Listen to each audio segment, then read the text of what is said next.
sarin, mustard, chlorine, VX, and Novichok.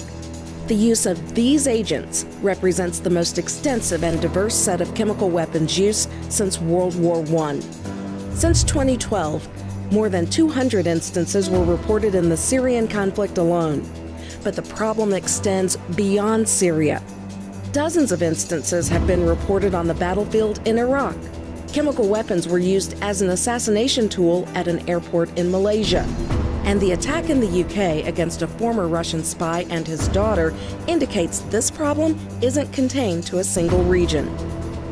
The system of taboos, norms, disincentives, and deterrents that encouraged restraint over the past century is under threat.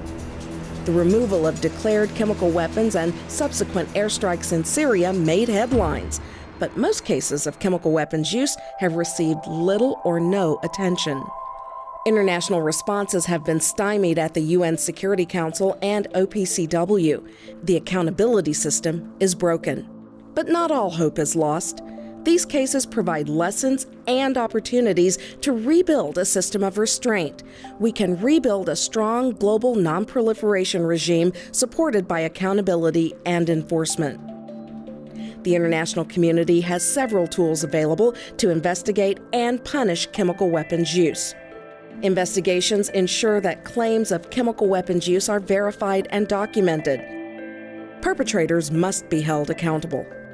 That the international community will not stand by and tolerate the use of chemical weapons. The OPCW has successfully supported investigations in partnership with domestic law enforcement in Malaysia, Iraq, and the United Kingdom. Evidence from investigations must be compiled to call out perpetrators publicly. The OPCW partnered with local or national law enforcement organizations. Non-governmental organizations could also fill this role, as Human Rights Watch did in Syria. After actors are identified, appropriate punishments should follow. Consequences should impact something of value to the violator.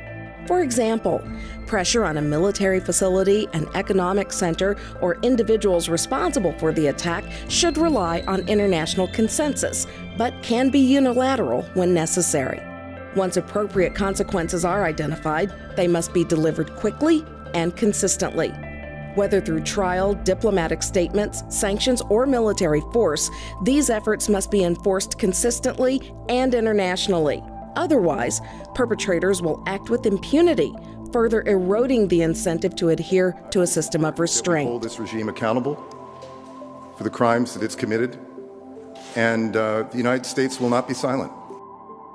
Launched in 2018, the French-led International Partnership Against Impunity for the Use of Chemical Weapons was the first effort outside of formally established organizations to hold perpetrators accountable for chemical weapons use and to create cooperative approaches to face future cases.